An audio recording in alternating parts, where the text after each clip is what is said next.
hi friend good morning जय जगन्नाथ सकाळ ये गाधी पाधी आसिक ये मौसी रखी देते फुल ताको नहीं से ठाकुर पूजा कर देती ठाकुर पूजा सरला चिया सीटा टे पी देती चिया सीटा न पीले मोर खाଇବା हजम हुए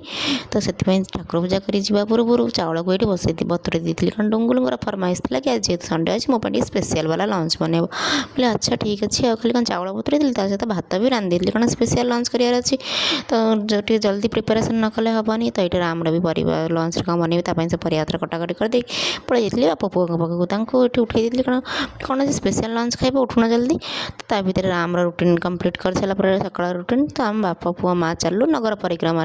अरे नाई मो नगर परिक्रमा कौन डुंगुल जाते चिकेन तो मुझे कहली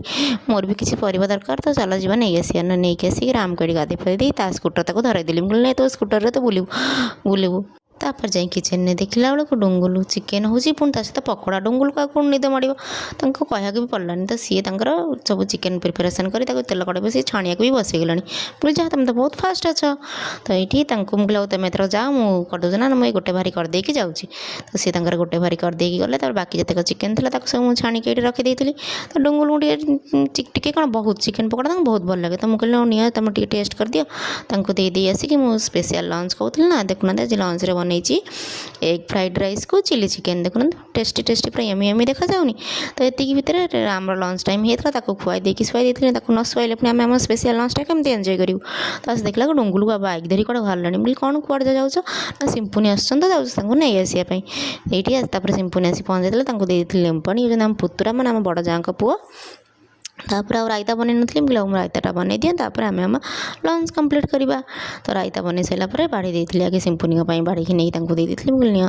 तुम खाई तापर आम दिज बसी जाइलु खायापाई तो ये खाई पी देकी पेट फुल की पूरा खाई देकी तो फ्राइड राइस आ चिकेन तो मैंने किचेन अवस्था जहाँ होती तो जानते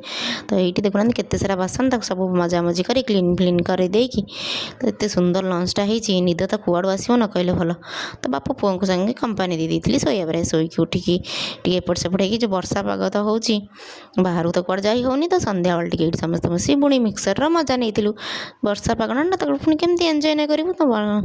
तो डिनर भी टेंशन ना कारण आज जेहतु महालया श्राद्ध था तो आम ओनर मौसी घर देते भोजी मैंने डालमा